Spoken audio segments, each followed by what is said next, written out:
รายการต่อไปนี้เป็นรายการทั่วไปสามารถรับชมได้ทุกวัย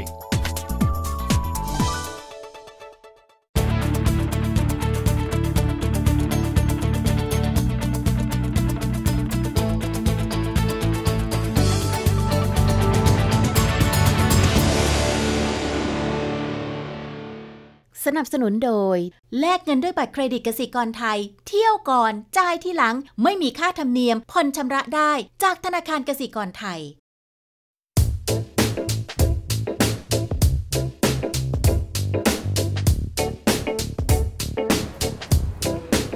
สวัสดีค่ะศิลปินผู้ฝากผลงานศิลปะแนวกราฟฟิตี้เอาไว้ในหลายจุดของสิงคโปร์ก็คือคุณซีโน่ซึ่งทุกวันนี้ไม่ได้รับการยอมรับเฉพาะในสิงคโปร์เท่านั้นแต่ว่าโด่งดังไกลถึงสหรัฐอเมริกาวันนี้เราจะมาพูดคุยกับคุณซีโน่เกี่ยวกับแนวทางการทำผลงานศิลปะแบบกราฟฟิตี้ค่ะ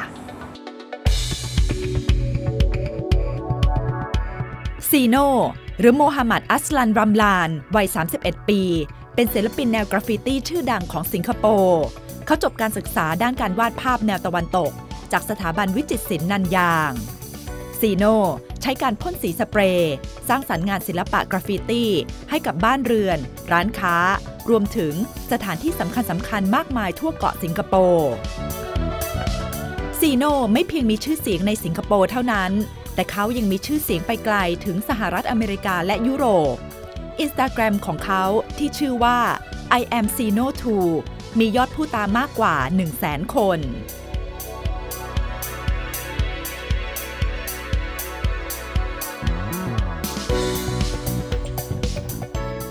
Ceno, one of your most famous art street graffiti wall would be this one on Haji Lane. How long did it take you to paint? Okay, for this particular work, I spent around maybe 10 days. Yeah, to complete the entire building. Yeah, so 10 days, day and night. Yeah, I painted, but mostly I painted during the night time. Why black and white? Okay, the reason being because this in Singapore, Haji Lane, graffitis, it's all colorful. So my clients want something different. So I was like telling them, oh, probably we just go for the black and white tones. And yes, everyone was happy with looking at the artwork, and it looks different. Yeah. So it stands out. And what about the portraits of these people? Where did it all come from, the idea? Alright, this painting shows Singapore back in the days, the old Haji Lane. Because in Singapore back then, there's only 3 main races, the Indians, the Malays, and also the Chinese. So these 3 portraits of, on the artwork represent these 3 races. And also, I do old faces because I love playing with details, especially wrinkles and stuff like that. And also to show some sort of respect to the older people. I mean, back in the days, that what they have fought for us, that's why we can achieve what we have now.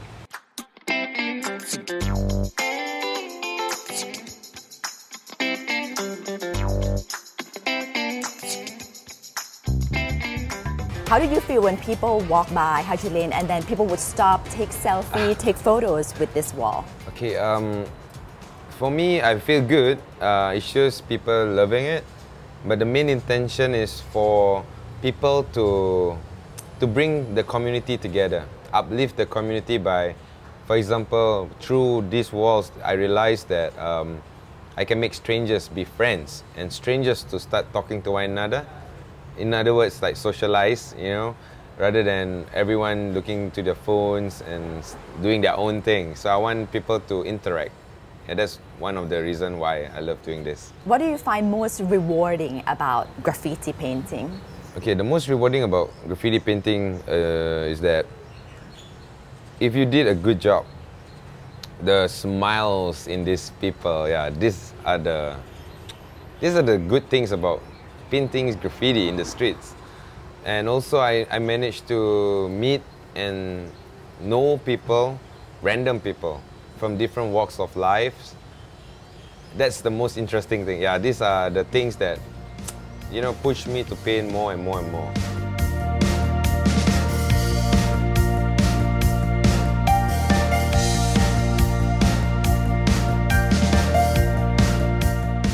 How how did you start to graffiti paint? Well, I started off painting in the street without proper papers. Yeah, but You mean illegal? yeah, like vandalism. So back then, I'm not even aware that's called vandalism because I was so young. And How old were you? Oh, I was 8 years old. Yeah, so I'm still young, so I'm not even aware. Slowly, when I grow up, yeah, that's when I realized that, oh, it's vandalism. That's what is vandalism. But then again, I realized vandalism is not all about painting on the wall. Vandalism is damaging properties and stuff like that. But then again, I see people damaging properties. So that's why it kept me painting on buildings. I mean, on walls and stuff, vandalizing around, because I don't see the wrong about it. Because my main intention is to beautify the wall. So to do something good or nice is a wrong thing. I don't know what is the right thing. Yeah. So you know that's how it started. At what age did you start painting? Okay, that's what was told by my mom. I started drawing when the age of 4, and I started on paper. On paper. Yeah, and I started scribbling on walls at the age of 5. Yeah, it's all started off with my dad painting a big Mickey Mouse in our room, and then I gave Mickey Mouse some friends. So my mom said, "Don't paint on my walls." Your mom said no painting on the wall. Yes. But still, you continue? No, I stopped. I stopped and I started painting in the streets because it's outside of the house. That's even worse. Yeah, but then again, I'm still young though. I'm very young. I was like, okay, fine, my mom won't allow me to do it in the house. I'll go out of the house and do it. With crayons or No, with what? pencils. With pencils. Yeah, but one okay. day I saw my friends spray painting their bicycles. And when they lift up their bicycles, that's when I see like a mark of the bicycle. I was like, oh yeah, I can use spray paint. It's faster. Yeah.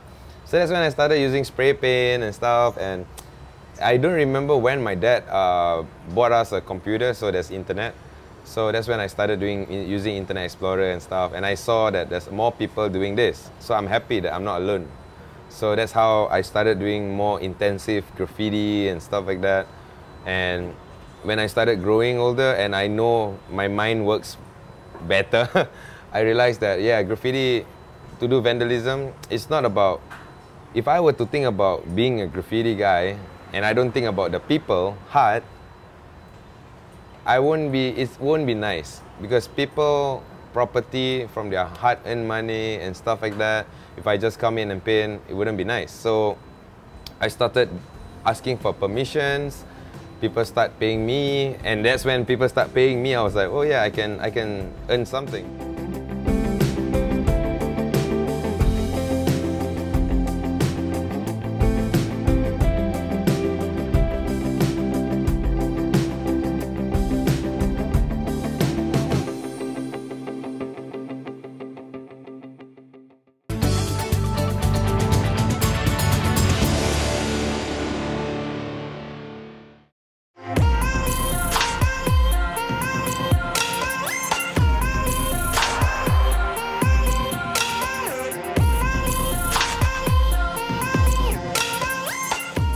Technically, when you paint, do you actually have an outline first, draw with pencil first of what you want to do? I didn't sketch it out. I didn't do any outlines. It's all freehand. There's no using of projector or anything like that. Because to me, I feel it's cheating. Because an artwork is an artwork. If you can't do it, you don't do it. So you just start and then just spray? I'll just start and spray. Yeah, that's it. So you have everything in your head somehow. Like this is the outcome that you want. Yes. And then you just paint. Yep, you got it. That's how it works. Because you got to control your mind. You're gifted. Yes, a gift is a gift. Yes, I truly being thankful for the gift that I got. But then again, if you got to practice. Yeah, you got to practice. And if you don't practice and you don't work hard, there's no way you can fully utilize the gift that was given to you. So a lot of people are taking for granted that they are talented. Yeah, but they are not working hard enough. Working hard, there's no limitation. There's no peak. You gotta keep working hard because every day you need to eat. So what makes you think every day you shouldn't learn new things? So that's how I take it. Yeah, and slowly it's paying off. Yeah, all the faith that I've been giving towards this art form, and now I can see people appreciating it more, especially on my own home ground. People appreciate it. They've been commissioning me to do this, and then again, I should be thankful to them for commissioning me so I can get food to eat, pay bills, you know. Yeah, so stuff like that, yeah. Even the police force here commission you to yeah. do I did- graffiti work? I did some project with the police force here in Singapore, yeah. It is very... It sounds Yeah, a it's- bit weird, right? Yeah, it's weird, but it's nice because they see this as an art form rather than vandalism. Yeah, which is, I believe, I've been going to the right track. I've been going towards the right path. So, I'm happy. Yeah, I'm happy.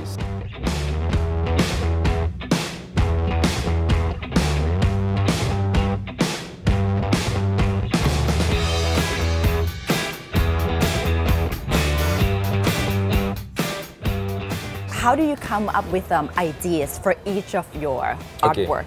I got inspired by people around me. That's it. People inspires me. Looking at how different one to another, that inspires me a lot. So the style, the way they laugh, the way they smile, the way they bring themselves, it gave me some sort like a form into my head, and that's how I come up with certain composition for my artworks. Yeah, so that's how it works. Whenever I'm in the studio, I don't have to be in the studio, I just have to stay in the street. I just sit down, drink my coffee. So it's not me checking out people, you know, like, oh, Yeah. that woman is pretty, you know, not that kind. But I just look at them because it gave me some sort of like a direction to the subject that I'm working on. So I just, by looking at them, it gave me, and then while looking at one, and then I saw a guy, another person, you know, passing by, I see the other guy. I was like, oh, there's an interaction, you know. So that's how it works for me. Yeah, different people have different style, you know, to get inspired. Yeah.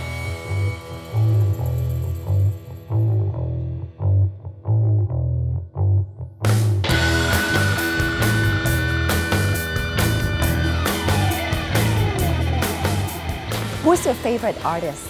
Oh, my favorite artist will be the awesome Rembrandt because of his details for paintings, portraits. He painted like strands of hair on the artwork, on the painting. So that determines me and motivates me to paint all the details on my artwork as well. Yeah, the only difference will be I use spray paint. Yeah, he used brushes like oil paints. Yeah, so that's the difference. The thing that I love about him is that his eyes for details are amazing. So that's what I'm trying to apply.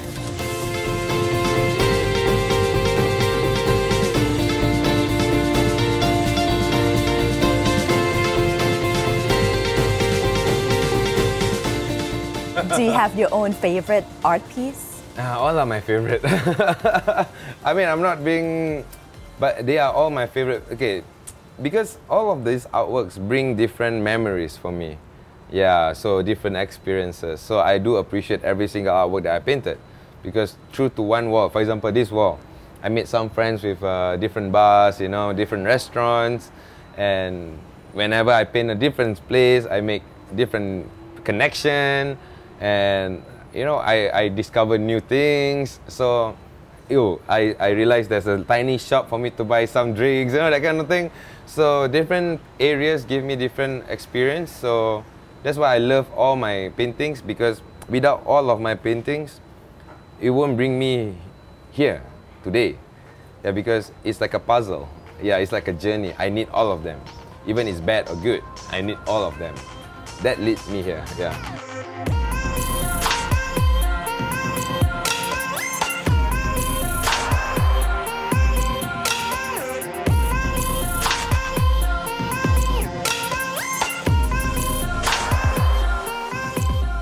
The big one on Hong Kong Street, the waterfall. Now that one is huge. Oh yeah, it's huge. Is that difficult to paint, like more difficult than others? What is difficult?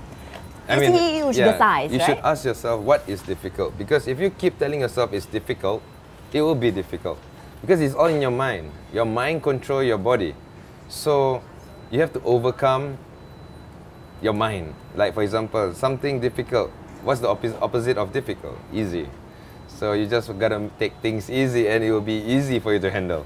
So yeah, for me, I don't have any doubts in painting anything. I just take it easy and paint. But why waterfall? Because the structure of the building is high and there's no width to it. So waterfall will be a nice, ideal picture to paint because it's from top to bottom down. Yeah, so that's the most ideal, and also it's nice because the owner loved nature. So I say, oh, why not we do a waterfall? Once I look at the wall, it looks like a waterfall to me. Wow. Yeah, it's the structure of the wall that gave me the idea of waterfall.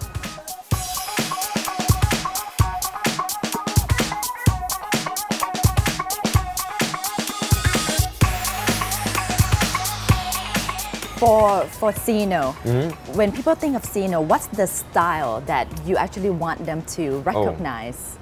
I want them to see the movement, which is it's like fine art. So that's why they want to see. I want them to see graffiti fine art in it. So the touches, the end product is like fine art. What I mean by fine art is like still life. You know, it doesn't look like spray painted. Yeah, but it is graffiti. It's all spray painted. Yeah, so that's what I want to see. Want people to see in my art, and thankful that even I don't really sign my artworks much. Yeah, but people can relate that's mine because of the style, the strokes, and all that.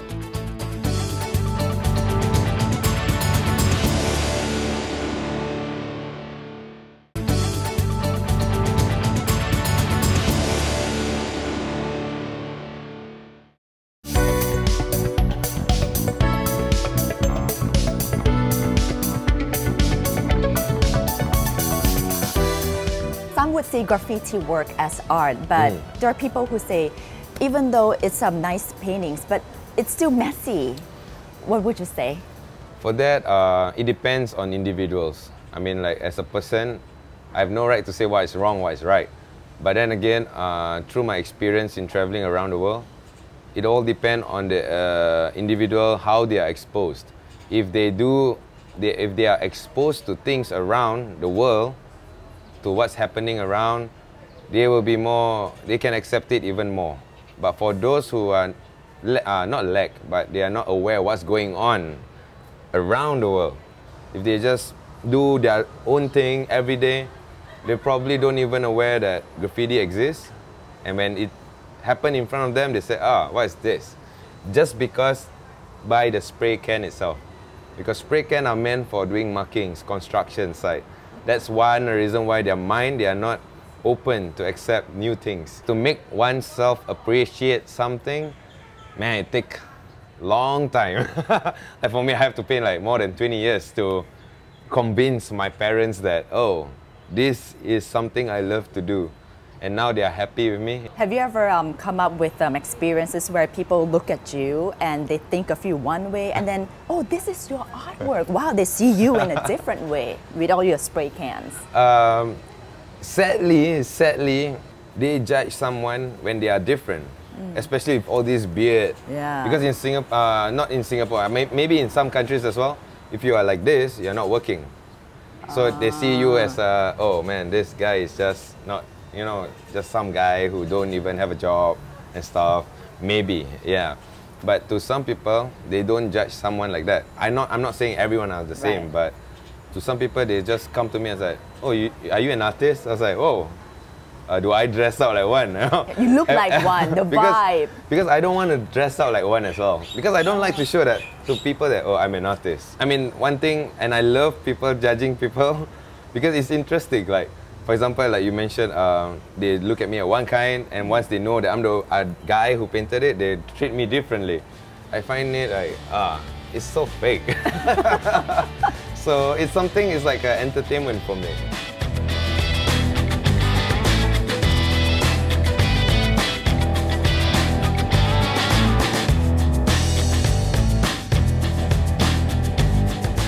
When you talk about Singapore, people would think of a neat, tidy place. Oh, yeah. But now you see graffiti art everywhere. What are the changes over the years? Singapore being a clean and neat country, that doesn't mean there shouldn't be any graffiti. For us, the locals who does graffiti, we do respect the law. Eventually, we do respect the law. Yeah, we stop doing vandalism and all of that because we know how powerful the government are, and they can just stop If they want to ban something, they will ban something. So we love it so much that we don't want anything happen to graffiti, so we obey the law.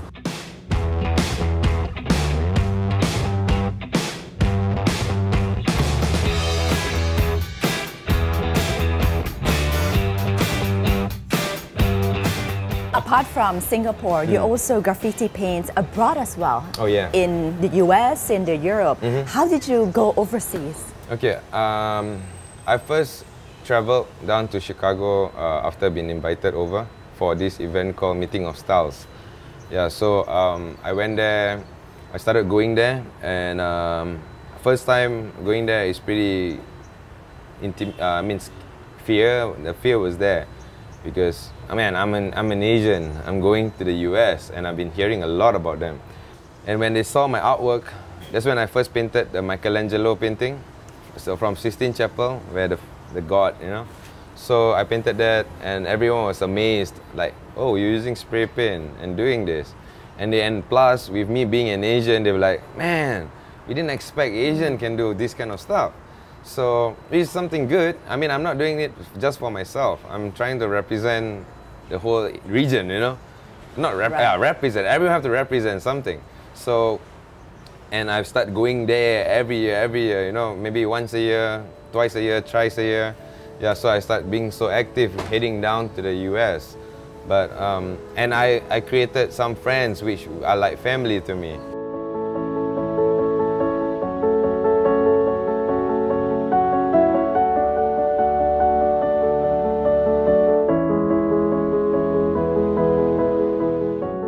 Your real name is Aslan, yeah. But why do you go by Ceno? I mean, the graffiti guys have their own tag name. They call it tag name, or known as artist name, yeah. So I have to come up with one. Because back then we don't know anything. It's like, oh yeah, I gotta come up with one. So I love Chinese calligraphy. And in my language, Chinese means China. So I just changed the A to O, which is Chino, so it sounds like cappuccino. So I just changed the I to E, not to sound like cappuccino, so it's Ceno. Yeah, so Ceno, and then I add the number 2 at the back. Yeah, why? Ceno2. Yeah, Ceno2 because to keep reminding myself I'm not number 1, and I will keep working harder to be number 1, which I will never be. It's because I always believe that there's someone out there who is better than me. And there's always someone better than oneself, you know, like if you are the best, then this world only require yourself. In this world, there's only you, if you are the best, yeah. But the reason why there's people around you because we need to help one another. So that's why I tell myself number 2, but which is, number 2 is pretty high, but I don't want to make it so complicated. Oh, Ceno 1336. You know, I don't want to do that, yeah, because it's too long, yeah. So I just put number 2 because it's not number 1. That's it. จริงๆแล้วคุณซีโน่เป็นคนที่มีความรู้ด้านศิลปะหลายแขนงแต่ก็ยืนหยัดว่าจะอยู่กับสิ่งที่เขารักมากที่สุดก็คือศิลปะแนวกราฟฟิตี้และถึงแม้ว่าทุกวันนี้เขาจะเป็นคนที่มีชื่อเสียงโด่งดังแต่สิ่งที่น่าประทับใจมากที่สุดเกี่ยวกับตัวเขาก็คือเขากลับบอกว่าเขาไม่ใช่คนที่เก่งที่สุดแต่เขาจะพยายามเรียนรู้ต่อไปอย่างไม่หยุดยั้งค่ะพบกันใหม่สัปดาห์หน้าวันนี้สวัสดีค่ะ